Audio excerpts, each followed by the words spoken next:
Hello and welcome to Film Shrapnel. As always, I'm your host Craig and I'm joined by Tobias. And in today's episode, we're going to be talking about Deadpool and Wolverine. We actually tried to do an episode on the trailer a while ago. It didn't go so well. We had some technical problems, which was annoying. So we watched all three Deadpool movies. And yeah, now we're going to turn our attention to this one. We did. Tobias, I know you originally I'd never watched any of the Deadpool movies. You kind of got me into them. So I don't know what is your initial thoughts? What's going on in your head with this movie? So I love Deadpool 1. I think Deadpool 1's really good, especially when you consider the budget restraints they had, because the production company didn't believe in an R-rated superhero property. But they, showed proof of concept. They leaked some test footage that they had done. So it was a real labour of love from Ryan Reynolds, certainly, to get the first one made. Really like the first one. The second one, obviously more money's involved. There's elements of it I don't like as much as the original. But I like the little New Zealand lad in it. I think he's a bit of a laugh. And I like the sort of love story angle that they have in both movies. But then that brings us to, but again, not as good as the first one. Bring us to Deadpool and Wolverine. And there's an awful lot of film in Deadpool and Wolverine. It's a huge film. The budget is inflated exponentially. It's clearly a much more expensive movie than the previous two. And if I'm perfectly honest, I think the lack of budgetary restraint, it's actually in detriment to the film. I would say it's the weakest movie out of the trilogy in terms of storytelling. The storyline's paper thin in this film. But there's an awful lot of fan service, and not just fan service for fans of X-Men and Deadpool and Wolverine, but you have fan service for the whole fucking Marvel, anything Marvel related that isn't essentially part of the MCU gets a reference. And, we'll talk about the cameos. It's just designed to make people scream, "Oh my God," in the audience. And that, it's fun, don't get me wrong, it is fun, but it doesn't make a film.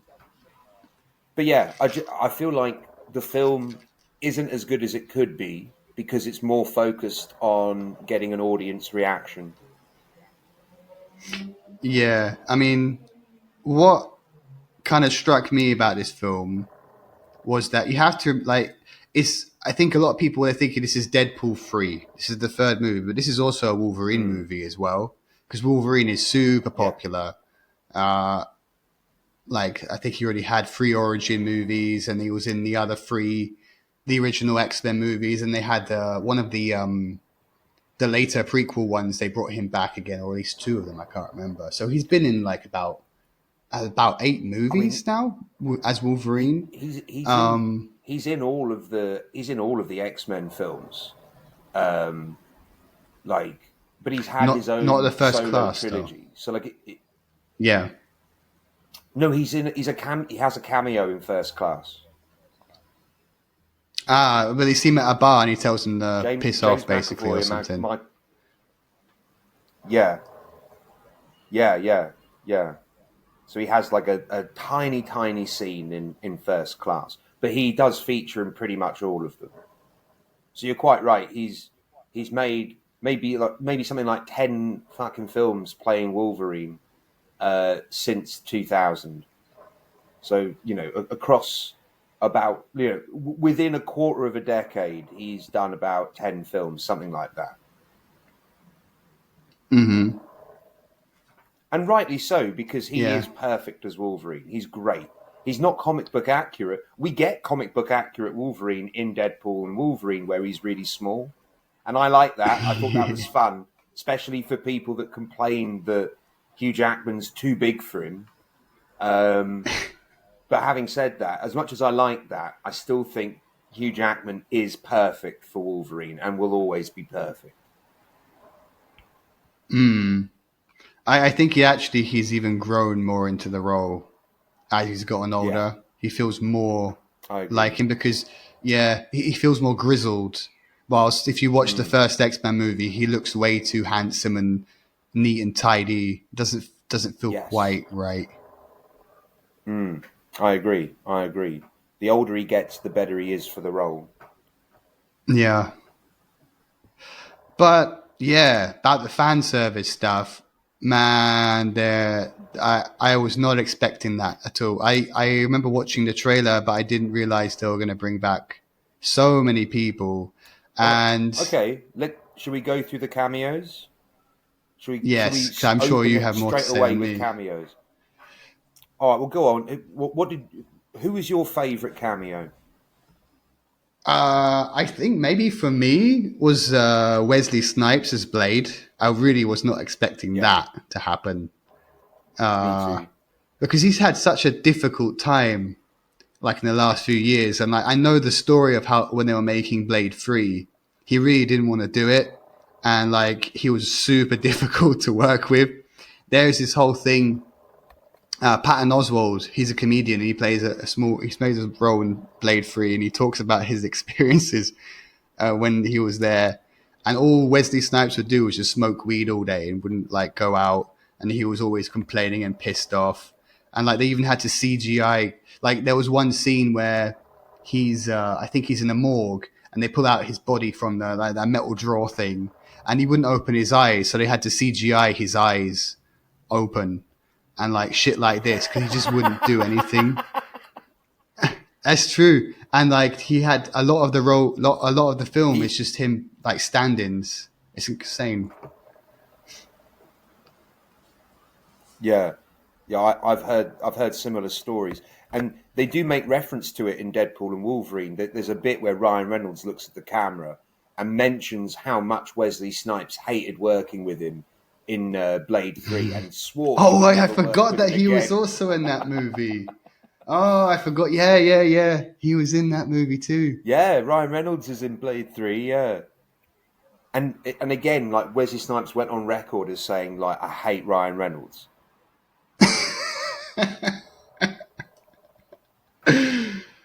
Yeah. And I'll tell you what, I think he might have been my favourite element of the whole movie. I really liked seeing him again as Blade. And I love how, obviously, the line from the original Blade that everyone takes the piss out of, because what does it really mean? Some motherfucker's always trying to ice skate uphill. And then they reference that line in Deadpool and Wolverine. Fantastic. I love the inclusion of Wesley Snipes' Blade. But believe it or not, Craig, apparently, according to rumours online, Ryan Reynolds did approach Nicolas Cage to be Ghost Rider again. And he said no. Yeah. Well, I would have liked that. I would have liked to have seen Nick Cage come back as Ghost Rider. I like Nick Cage, so that's right. If you've made a film and Nick Cage isn't in it, the only improvement that's left to be made is casting Nick Cage. Yeah. I think that would have been really big, though. I mean, if they could get him. I mean, I don't know if they could get anyone bigger. I mean, that's super pricey, really, to have Wesley Snipes in it for a little bit. Well, yeah, and not just Wesley. We have Henry Cavill for a split second as a variant of Wolverine, which I like. People have talked about him coming in to play Wolverine for a while, so I thought it was nice to get a glimpse of that. Although I was really expecting Daniel Radcliffe to pop up as a variant of Wolverine, because that's all. Yeah, people were talking about that. Yeah, so I part of me was expecting Daniel Radcliffe, and it never happened. But there's a fuck ton more. You've got Jennifer Garner's in it, reprising her role from Daredevil and Elektra as Elektra Natchos. You've got, apparently they did ask Vinnie Jones to come back to be the Juggernaut, and he said, no, I'm never putting that suit on again. Something like that. We got the original Toad and Sabretooth from the first X-Men trilogy. Love seeing Toad again. I tell you, Toad is one of my favorite Brotherhood of Mutant characters. So it was nice seeing Toad again. I always feel that they don't do Toad well enough, and that But we also should get more Pyro as Toad. well. Yeah, Pyro's a big player in it too. I Um, was actually surprised by the amount of lines they gave him. I really didn't think yeah, that he would have such a big role. no, yeah, absolutely. I couldn't agree more. I really wanted them to But bring Rogue or Iceman back though. So I always liked Iceman and Rogue.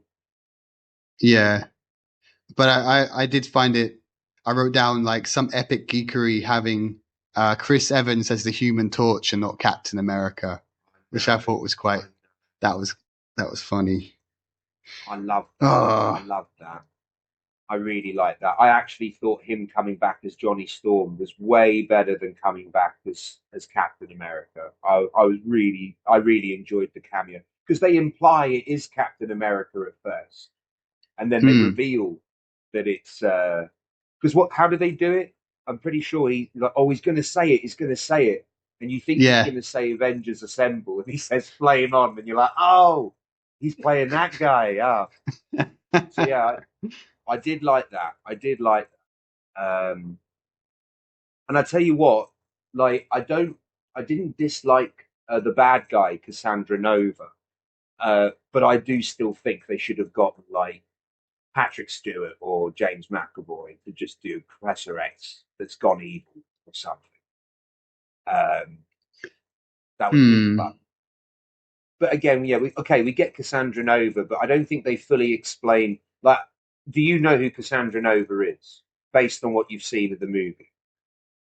She's a twin of Xavier.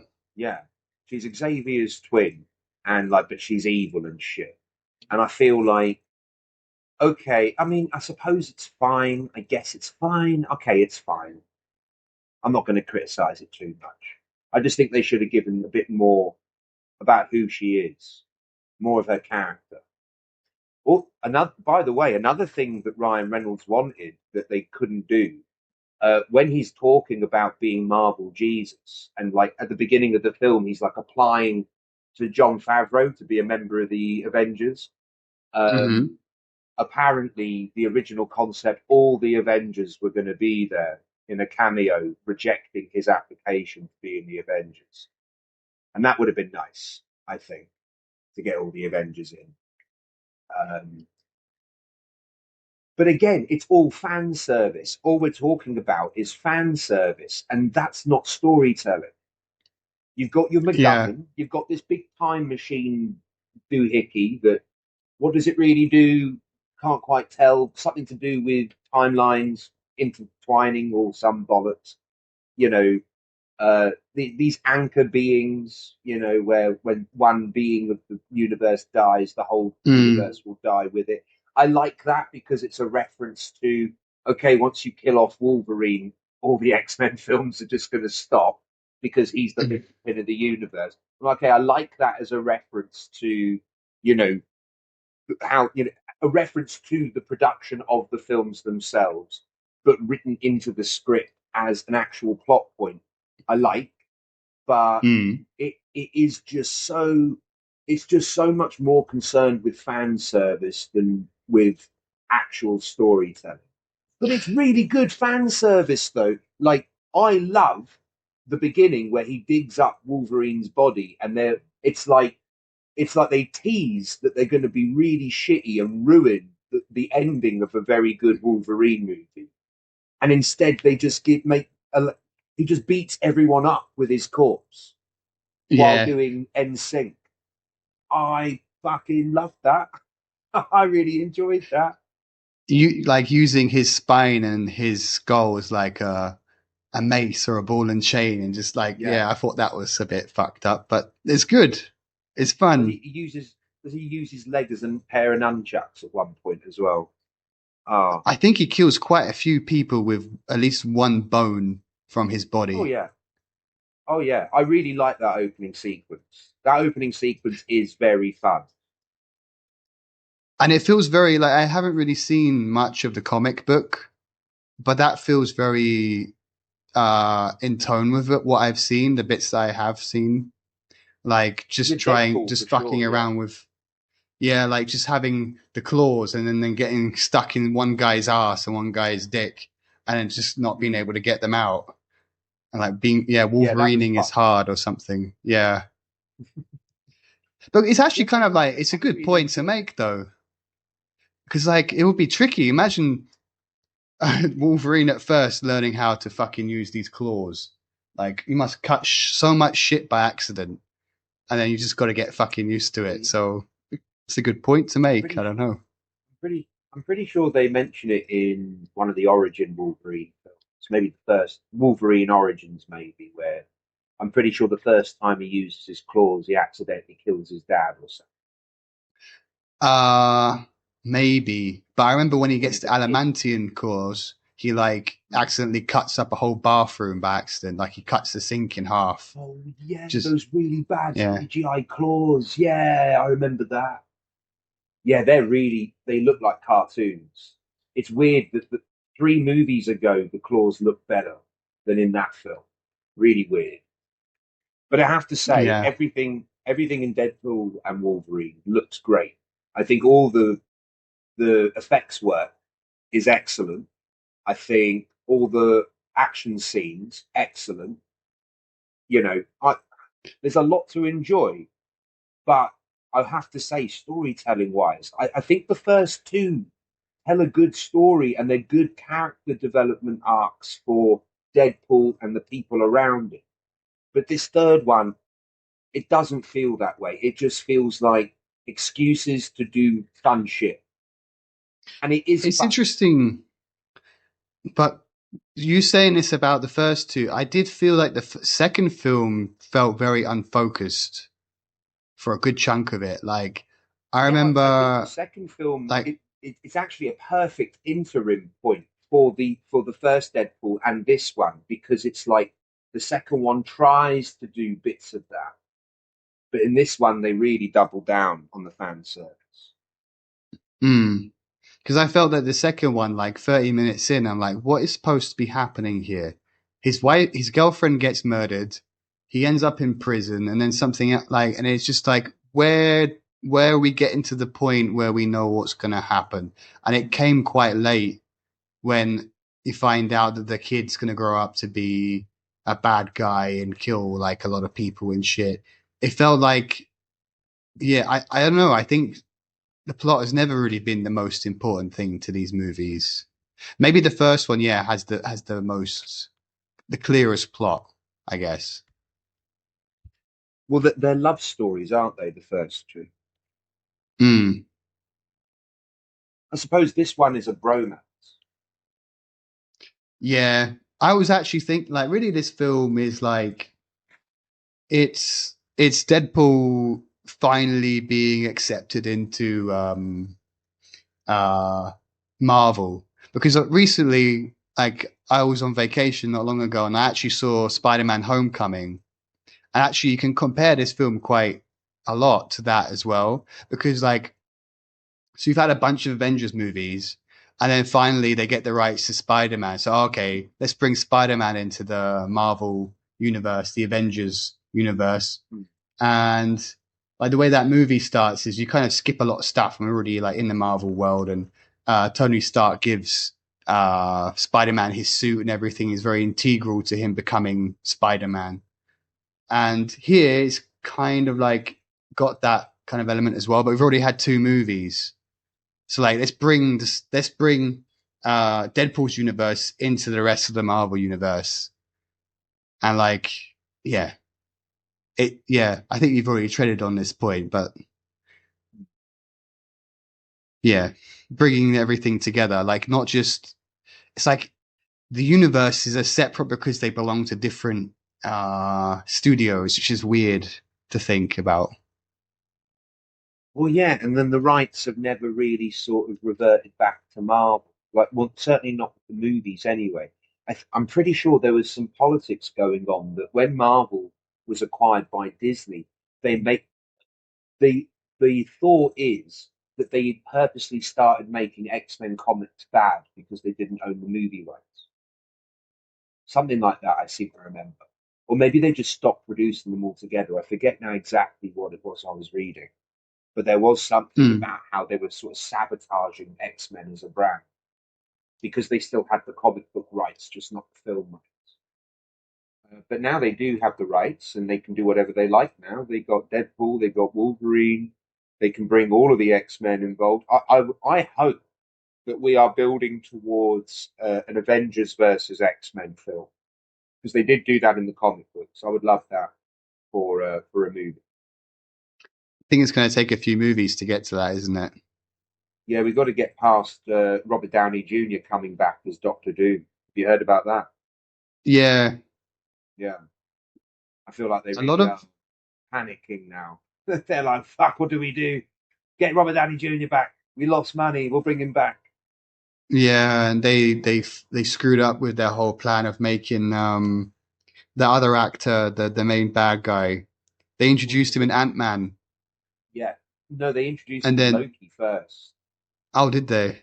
Yeah, And then yeah, and turns out that yeah, he did some bad shit, and yeah, now he's not going to be involved. yeah, he's been sacked. He's been sacked. I thought they were just gonna like recast it because I don't see why not. Because it's literally about having various versions of the same character across multiple universes coming together and forming a group to be, unstoppable.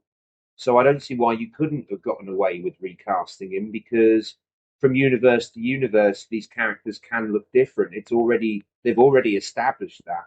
So I think they've just over panicked and overcorrected. They could have just carried on the way they were, but recasting the guy. Mm, yeah, I agree. What was I going to say? Ah, you know what? Like, so one thing I've been thinking about that I really wanted to say to you, or ask you even, like, so I do quite like the Deadpool movies. I find them funny. I like the tone, I like the action, and I like the references to other things.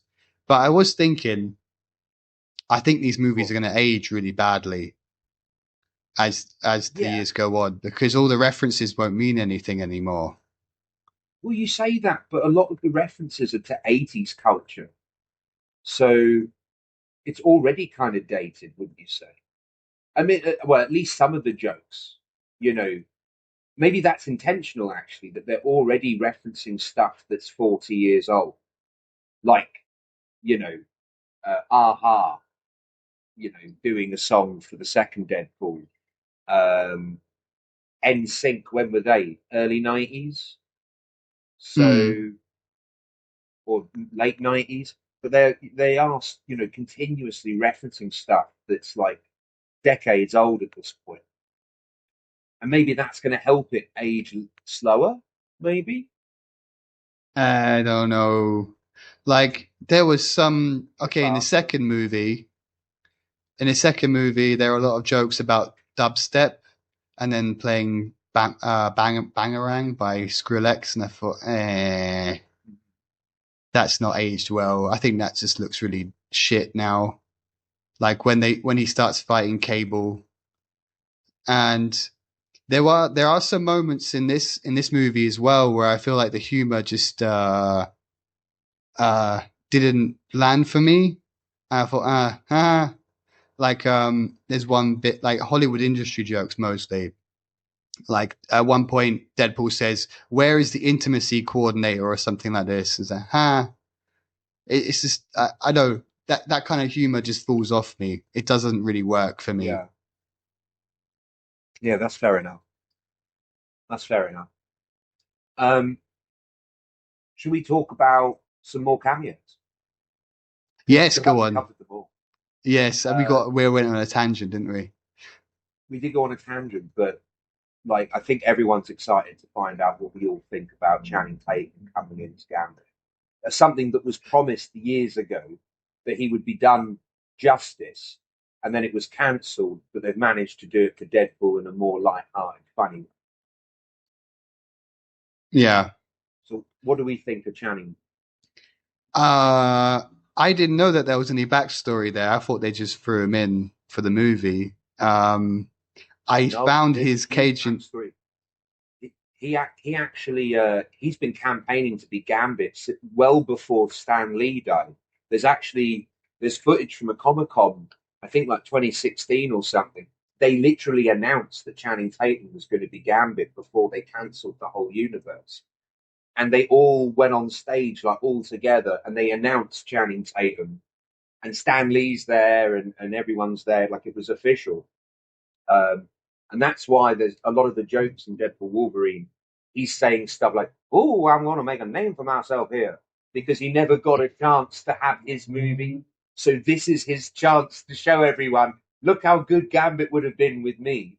And I like that. But Yeah. if I'm perfectly honest, I do think his Cajun accent, at least in Deadpool and Wolverine, is done for the comedy rather than for the realism.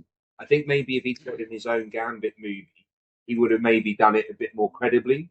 But this one, it's definitely done to be Yeah. more funny. So I don't I think it will. is an accurate representation of what Gambit would have been if he had gotten to make his movie. Yeah, his accent was horrendous. Like Mm. for a Cajun, it just there are points where it went full on French, and Yeah, it's like yeah. what the fuck? that's. I've never been to the US. I've never been to anywhere where they speak in that accent, but I'm pretty sure people don't sound like that at all. But Deadpool even jokes I about it. I mean, think he you'd even be. says something like, "Where's your voice coach?" or something like that. He said. So yeah, maybe Mm. you're right. Maybe it was played for jokes. I think so. I'm pretty sure that you know uh, that they've amped up the comedic value of the accent for sure. Um, but that's a pretty good cameo. But there are some like, okay, did you like it though? Did you like Channing Tatum? I guess I could see it working. Gambit has never been the most He's very. interesting character. Oh, I disagree. He's like my favorite You like X Men, him? but he's never. Really? Yeah, he's my favorite X Men, but he's never been done justice in the movie before. He's always I just loved him like, I in the remember watching a cartoon. I cartoon. loved him in the comic. In the cartoons, he was always just getting beaten up. Like, he never managed to do Yeah, anything I really like by that. himself. I like that about him. He's a team player. He's low powered, so he's a team player. I like that. I like Gambit a lot, and he's just got cool powers. Like he uses it with like playing cards. I like playing card shit. You know, I like doing magic and stuff, so it appeals to my sensibilities. I love Gambit. I have, I have to I really send you like a him. video of one comedian does this show of like where he plays Xavier, and he's just basically firing different members of the X-Men for different things. And there's one of of Gambit I've got to show you. It's hilarious. Uh, All right, okay, yeah, send me that. The X Men, oh, because they used to be the yeah, X Men. used to be the X-Men. But what other characters were there that we had cameos from? Well, so when you have right at the end when the Deadpool Corps show up, all of these different Deadpool variants, you'll be surprised at some of the people in there. So um, let's start with Lady Pool. That was the Deadpool with the blonde hair. Hmm. Uh, Apparently, that's Blake Lively, Ryan Reynolds' real life wife. Oh, So she gets a cameo in it. Um, oh, we've mentioned Henry Cavill doing Wolverine for a split second. Um, okay, so sorry, with the Deadpool core. Do you remember there was a cowboy Deadpool? yeah. I'll give you one guess as to who's that Is it cowboy is it Deadpool. Walton Goggins? It's not Walton Goggins. Bigger, Ah, much bigger, much more famous. Southern guy. Yep, probably the Hmm. most famous Southern accent in Hollywood. Currently working. Oh, I'm gonna sound stupid if I don't get this, Yeah, but you I don't will. think I'm gonna get it. It can't be Josh Brolin. He's Oscar-winning from the actor. South. No, It's not Tommy Lee Os- Jones. Oscar-winning actor has also gotten involved in politics in the past. Is it what's his name? Fuck. Matthew McConaughey. It is Matthew McConaughey, yes. Really? Yeah. Because it seemed like whoever was playing him looked like a lot like, well, you can't see his face, but he seemed like an older guy. I didn't think it would be him. Huh? Yeah, but Matthew Fair McConaughey is play. an incredible actor. So he can play older, no problem. And one more cameo that is probably going to mean nothing to you, actually, Craig. Hmm. Within all those Deadpools, one of them had a Welsh flag on I their did see chest. that. I did see that That Welsh flag. that Welsh flag Deadpool is played by none other than Wrexham striker Paul Mullin. Oh, great. So I yeah, was he's the wondering. striker. He's the striker of Wrexham. So that's the little Wrexham reference in Deadpool. For those of you who don't know, and if you don't know, where have you been living? Under a rock. He does I own I the football was team from Wales.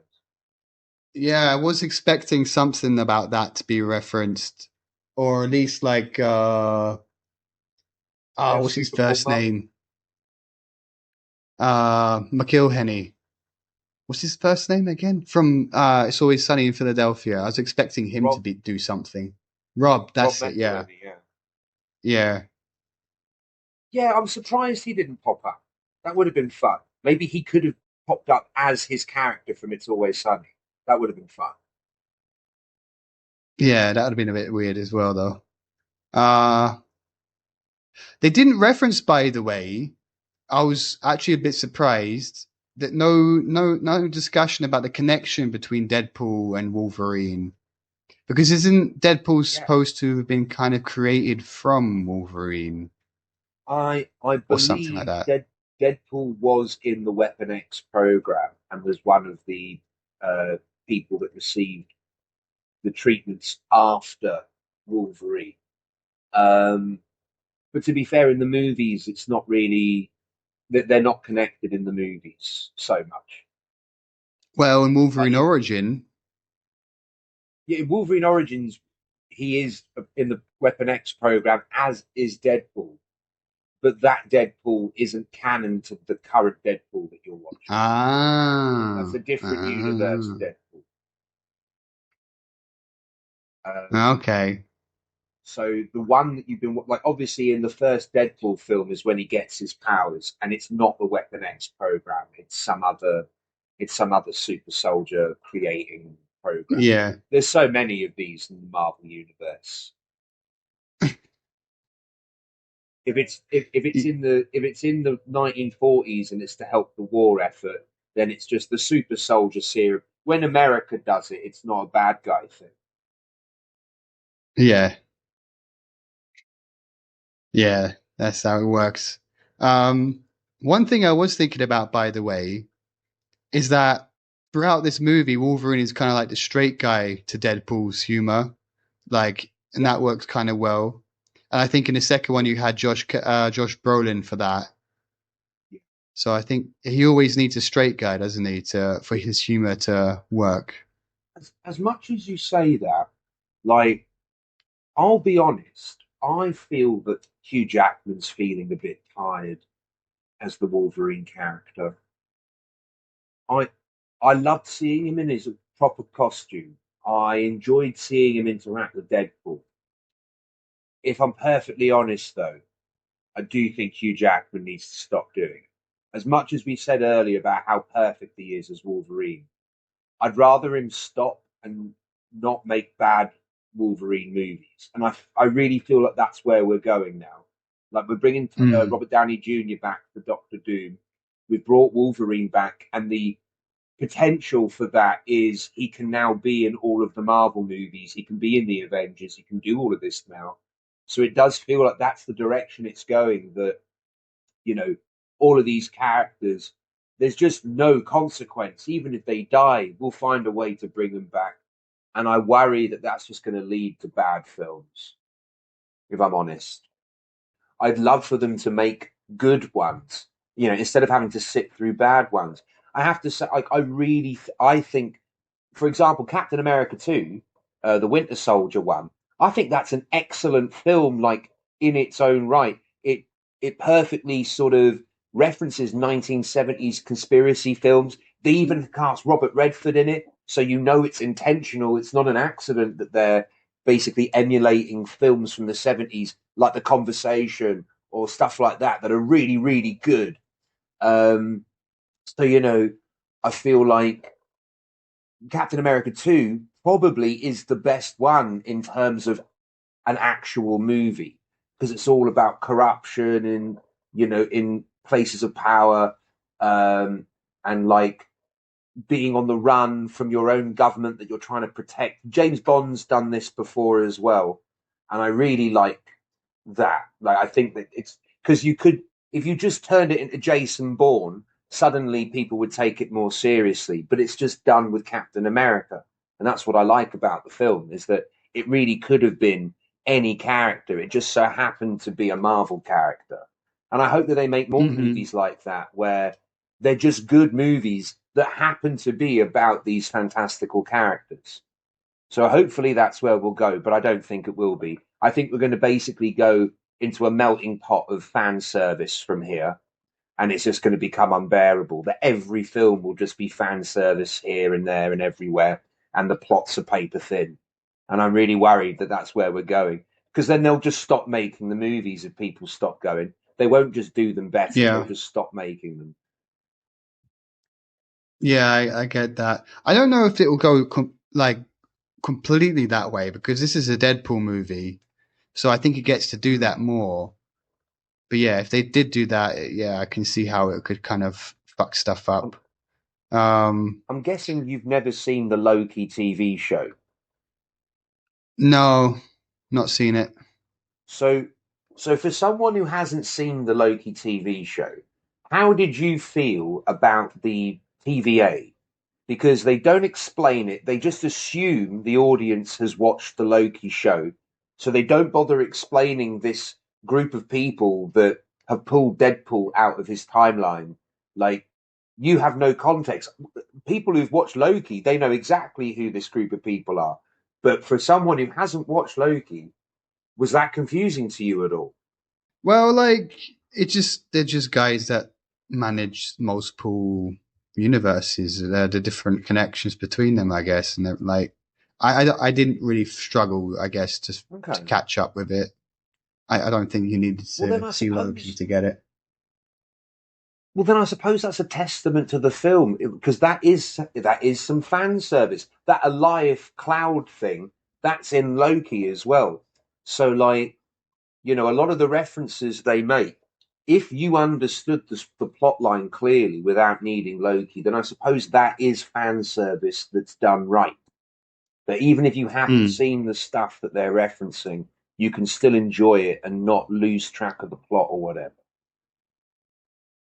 Yeah, I think probably a lot of people could watch this and not not miss out on it. I was just going to say a bit changing the topic though. Do you feel that this movie could have been more violent?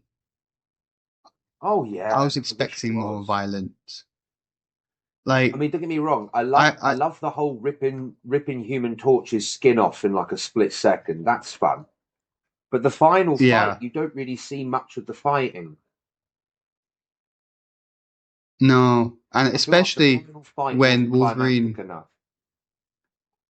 yeah, I feel that when Wolverine and Deadpool were fighting the first time, I was like, oh, here we go. Let's see, because they're both two invincible guys. They can't be killed easily. And I just didn't think it was very interesting. I did like more You the mean in fight the that they had car? in the car. No, the first time they fight Yeah, when they enter the void. yeah. I That was, I agree. The fight in the car is excellent. I love the fight in the car. I agree with you. Yeah, I think they could have taken it a bit the further first though. one not so much. Hmm. Oh well, yeah, of course. But I feel like that is a problem with this film is that they could have done more without throwing loads of fan service in your face. Like there could have been more story. Like I say, I feel the story is very paper thin. It's very by the book, by the numbers. It's all the fan service that sets it apart. Um, so yeah. I was even thinking they could have maybe have made this into, if they really did it well, two films even. One film of them escaping the void and another film where they're actually like saving the timeline or something. But they kind of wrapped it up like within the last 40 minutes of the film. But I think they could have taken it a step further. Because I think, I don't, again, I haven't read anything from Deadpool. I haven't seen the comics. But I think there is a lot of stuff with Deadpool and Wolverine, if I'm not wrong. So probably they could have, like, maybe explored that more. I don't know. I don't disagree. I do feel that in its current state, it's just not enough. It feels like it's missing something. Whatever that something is, it's just evident that it is missing. Yeah. I still like this film, though. I really did like it. It's very fun. I think it's worth the cost of the cinema ticket. It's worth the cost of admission. It's just, it's still, it's fun. It's not as good as the other two, especially not as good as the first one. I think the first Deadpool's excellent. You know what? I'm going to say something controversial. I preferred this one over the other two. Yeah. Maybe the fan service. I don't know. Interesting. And I like Wolverine. I always like Wolverine. I like seeing Wolverine movies. I, I do agree with you. This film is a lot more fun. This is probably the most fun any X-Men film has been. This is very fun, but I do think the other two are better films. Certainly, the first one is a better film for me, at least. I like that Deadpool had budget constraints, that the studio didn't believe in it enough to give it a big budget, so they had to come up with a way to do it cheaply. And it's sort of, this is the thing, I feel like sometimes people get angry with film studios for being fussy or, you know, putting too much restrictions on filmmakers. But I do think when that happens, when a filmmaker is given restrictions, that's when their creativity can really thrive. And that's when artistry starts to play a huge element in the making of a film. And I've always said, I do think restrictions, if you have unlimited resources and you can do whatever you want, it's never going to be the best work you can produce. I think people need limitations when developing art, personally. But that's more of a, because I'm an art, like I like to think of myself as a creative. So I like limitations to work around. It makes it more exciting for me as a writer, as an artist, as a creator.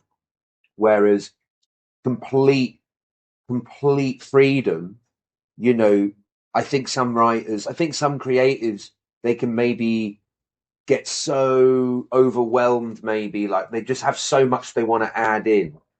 And I feel like with this one, great fun, but I do think they've been given way too much freedom. I think they should have reined it in a bit. Like I say, I think restriction is a key player in art form creation. I've always thought this. Restrictions are good, or can be good at least. It can be, yeah. I don't think it always works out that way. Sometimes I think it makes Not some always. films very weird. And there are some amazing filmmakers that when you give them the chance to do what they really want to do, they'll make something amazing. So True. I think it can be the case, but not always. I do think Quentin Tarantino's a good example where I feel like his first couple of films, he had huge budget restrictions. So, you know, he had to be creative to work around them. And then after those first few films, then he got full creative freedom. And I really do feel Quentin Tarantino was at his best when he first started. In Reservoir Dogs, Pulp Fiction, and Jackie Brown, I think they're excellent films, perfect films, even. But the later ones, I think they maybe go too much sometimes. I think Kill Bill, I like it. I love Kill Bill, but I think it's a bit over the top in places. The same can be said for the rest of his films since then as well. As much as I still enjoy them, I'm not trying to say Quentin Tarantino's become shit or anything. I'm just saying, I think he's at his best Careful. when the production companies didn't trust him enough to give him unlimited funds, if that makes sense. I get you. I get you. I didn't expect you to say that though, but yeah. Shall we wrap this one up? Because we're Controversial. almost an hour in. Yeah, controversial opinions Let's for do me it. again. I will say one thing though. I've been saving this for the end. Are you remotely surprised to discover that my favourite two characters in this film wasn't Deadpool or Wolverine? Or at least wasn't Deadpool Prime and Wolverine Prime. No, I'm not surprised. You're more into this stuff than I am, so probably there'll be some characters that I don't know that you're happy to see. No. I'll tell you this. My two favourite characters were variants of Deadpool. Can you guess what they were? They were easily my favourite addition to the film, besides Wesley Snipes. What other ones were there? So you had Lady Deadpool, you had the cowboy Deadpool, there was a baby Deadpool, there was the nice Deadpool. Okay, yeah. I would say There Nice was a couple Deadpool of is one of my favourites. really. I would say Nice Deadpool. I really like Nice Deadpool. I thought he was really fun. I really liked him. He made me laugh every time he was on screen. He would be my second favourite character in the film. But well, no, he'd be number three actually. Number two would be Wesley Snipes. Can you imagine who Uh-huh. number one will be? My favourite character. It is a Deadpool variant. Here's a clue. I have no idea. Tell me who it is. Dogpool. Love that dog. I had a feeling it was going to be that, but it felt too stupid to be true. Oh, I okay. love that dog. That dog is awesome. I fucking adore that dog. I want to take And him they home. they He's made lovely. is he not? Is he technically a Deadpool variant, Yeah, he's or is he Dogpool. just? But he's yeah, but he's the dog of the nice pool. So surely Yeah, he's but he not technically. no he no he's a very no. They would have met in that void. They would have been Deadpools from different universes that met in the void. Fair play, fair Because play. Dogpool is a character from the comic books. So yeah, Yeah, love Dogpool. Love Dogpool. Best character. Wesley Snipes number two. I just Blade. Love seeing Blade back. And Nice Pool number three. yeah. I just realized we didn't make any comparisons between this movie and the Spider-Verse movies. Well, I suppose they've been building to this multiverse bullshit in the Marvel movies for the last since they finished Endgame and they finished the Thanos stuff. This is what they've been building towards, this multi-universe where we can bring different characters together, we can rewrite the history, we can bring Loki back from the dead, we can bring Tony Stark back from the dead. All of these characters, all of these actors that make bank, they're all out there now in the Marvel universe somewhere. And so the stories will always forever be possible to tell, even if you kill them off. Scarlett Johansson died in Endgame, but they can definitely bring her back now. Like everyone can be brought back now.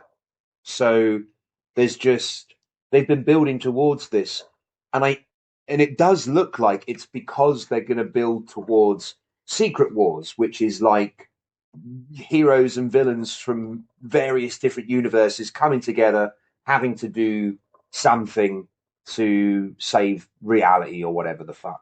I need to catch up on these So that's movies where because they're I haven't going seen towards. hardly any of them. To be fair, I'd say they've gone really shit since Endgame. They've gone really shit. 4-4 is just awful. And you've got Chris Bale in it, and you've got Taika Waititi coming back to direct and write it, and it's just so bad. And it's like, fuck, you have all the elements here for a cracking film, and it's just terrible. You missed the mark on this one. So yeah, all the latest ones I wouldn't really recommend. Not at all.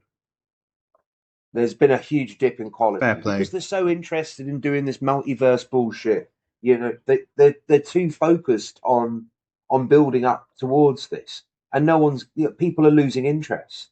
Maybe our age is making us lose interest. No, I disagree with you.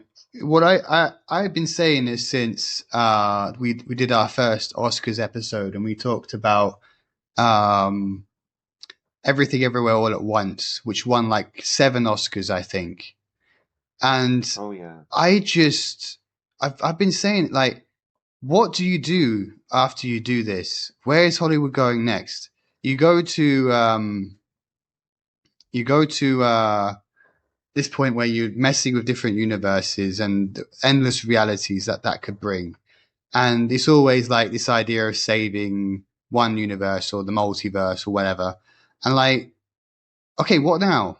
Where do we go now? I mean, we've kind of done this idea now. Is there anything more to do here? What can you do to top the idea of multi universes? There's nothing else. That's kind of the end of it. So I've always been a bit cautious of this. I feel that any story, in whatever genre it is, when it gets to the point of discussing another universe that interacts with the main universe of the story or whatever, it's getting very close to being finished. There's not much else they can do. So I, Hmm. I sometimes find it a bit like, oh, you've kind of run out of ideas. Then you're bringing back someone else who died in this universe from another universe to help out here or whatever. I, yeah, I don't know I don't think it's you. I think it's the idea is just not that great. I think it's just the end of an idea when you get to that There's point. too there's too much scope. But you have to bear in mind that the comic books have been doing this for decades, playing around with multiple universes, literally giving names to different realities so people can keep track of all the different realities. So, like, the comic books have been doing this for ages, but I just feel maybe for it to work in the Marvel universe, you needed to have had 60 plus years of movies in order to make it viable because that's how the comic books had, like, the comic books had decades and decades of material to do different offshoots and literally do whatever they wanted. So people, it was easier for people to get on board with it because they had so much to draw from. Whereas these movies, maximum 23 years, 23 years of movies, some of which were not written to be connected to the other ones. A lot of them owned by different production companies, and now they're having to sort of shoehorn them all together into the same narrative because, that's what they think people want. Um, and, maybe if they had been doing this for decades and decades and decades, then it would be viable. Then you can draw from a massive pool of movies. I mean, you know what? I would have loved to have seen them bring back Dolph Lundgren as the Punisher. He did a Punisher film from the 80s. I wouldn't have minded seeing Hmm. the old Bruce Banner from the Incredible Hulk TV show popping up in summer. Get Lou Ferrigno to literally be a variant of Hulk. We'd all like to see that, but proper. Um, you actually could have drawn from these films that were that were made fucking ages ago. But let's be honest, no one really liked those. Like, have you even seen the old Captain America movie? It is so bad, like unwatchable. I can't watch it. It's so bad. Um, they did like a Doctor Strange film from the 80s. I couldn't get past the first 10 minutes. Uh, they made a few way back when, but back then they didn't have computer effects, and if they did have computer effects, they were dog shit. The costumes look fucking ridiculous because they try and make them comic book accurate, but they're not streamlined or slick like the newer ones are. They don't look tactical enough anyway. They do look ridiculous. But because you look at the new Flash film, I loved that they brought Michael Keaton back as Batman. and he hasn't done it in like 30 plus years. And I liked that they got him in because it's like, yeah, people forget that there were Batman films from the late 80s, early 90s, and they were good. Mm. They were good. They were the only good superhero films ever at the time, you know? So why not bring Nicholas Hammond's Spider-Man back from the 70s? I used to love that those old TV movies that they made about Spider-Man. I'd love for them to do that. Bring him in. He was in Once Upon a Time in Hollywood recently as well, Nicholas Hammond. So we know he's still working. Uh-huh. So yeah, maybe if they pulled from all the resources that they have at their disposal rather than just from the last 20 years, then maybe it would work better. But then maybe it would work worse. It's hard to say. I just know that the comic books probably work because they have so much to draw from. They have so much that, people would like to see an alternate version of, or a future version. Like the Logan movie is based on a comic book that's set so far in the future that most of the Avengers have died and Wolverine's just on his own roaming the earth. And we got a version of that for the movie. But, I suppose in this Deadpool Wolverine film, they imply that he's from just a separate universe. We can get another Wolverine from a different universe and all this. Mm. So, maybe if they actually utilize the plethora of films that have come out like I say, they go back well further than the first X-Men film and the first Spider-Man film, maybe draw from that too. But maybe it will make it even worse. It's hard to say because we've not seen it. Yeah, I think you've got you have a good summary there. Yeah. Would you like to rate this movie? Let's do a rating. I'm going to give it. How many bones are in the human body? 206, something like that. I think he mentioned it at one point, didn't he? 260. Yeah, so 295. Okay, let's say it's out of 295 adamantium, but I'm pretty sure it's like 205 or so. It doesn't matter. Let's say out of a full skeleton, a full adamantium skeleton, I will give it 75% of all the skeleton. Like, I liked it enough. I give it a 7. I give it a 7 for IMDb. But if you want me to rate it as a movie, I think it'd be a 6. But for pure fun, it is a 7, maybe even more, because it is really fun. Like I know I've played devil's advocate a lot in this podcast. I still think it was good fun. I just don't think it was a good film. I think I'm on the same line as you. Yeah, 7? I think it's I'd put it as a 7 personally for myself, but maybe a 6 something makes sense because it could be in terms of plot and stuff like that. I don't know. Maybe they could have done it a bit better. Could have been worth a bit more. Do you want to know what the IMDb rating is? Can I try and guess? I reckon people love it. I reckon it's probably going to be like 8 point something. I'll go with 8. I'll go with 8.2. It's 8 out of 10 actually. So you're kind of right. People do really like this movie. Well, I was correct, Craig. There's 206 bones in the human body, in an adult human body. So I will give it 180 adamantium bones. Uh-huh. All right then, fair play. Out of a full Wolverine skeleton.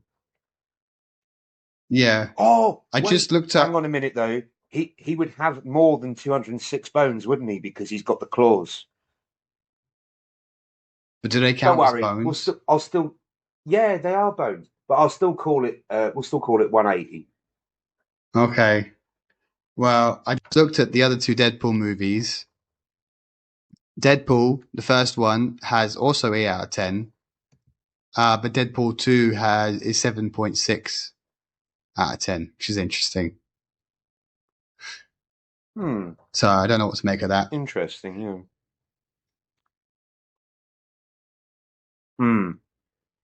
Yeah, I'd say Deadpool 2, it's probably the least fun.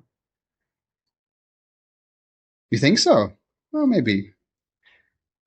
I just much prefer the first one, and I think this third one is only fun and no story. Maybe, yeah. All right, man. I think we have summed up Deadpool 3 quite well, and also the other ones. Oh, before we move on, before we finish the episode, do you want to rate the first two? I'll straight up say to you, I'd give the first Deadpool film an 8.5, and I'd give the second one maybe a 6.7. I think that's probably fair. And I give the new one a 7. So yeah, you did. The first one, yeah, maybe. I've already seen the rating now on IMDb, but maybe an 8 does fit it. Second one is a bit weaker than the first. I felt the plot was a bit funny at the beginning. I don't know what I felt of Josh Brolin and the other characters so much. I don't know why they put that New Zealander kid in there. I guess he's good, but I don't know. It felt a bit odd that he was in that film. Yeah, maybe like 6 something makes sense. 6.5, I guess. But I liked it, by the way. I still would watch it again. It just didn't blow my mind or anything. All right, well, I think we've made it very comprehensive now. If anyone wanted to know what we think about Deadpool, this is the resource to listen to, guys. I think we've done it well. Yeah. We've been very clear. 2 katanas out of 2. Good job.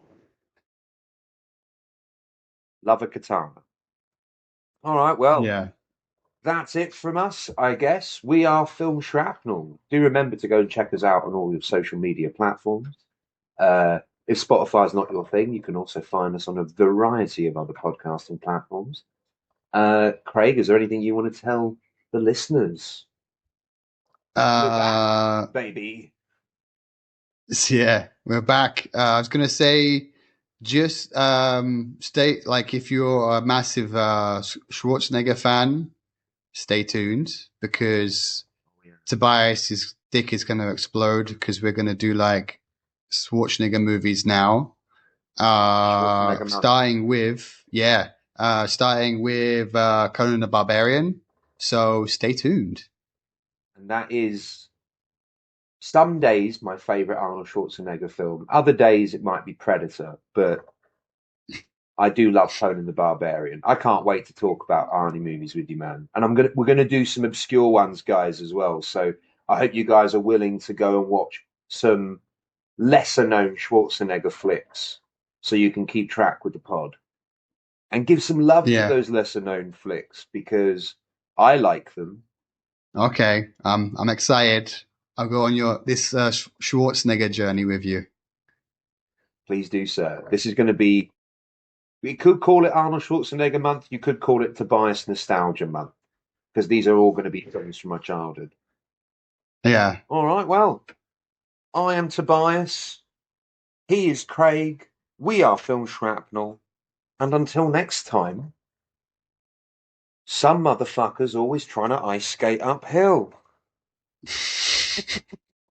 What does that even mean?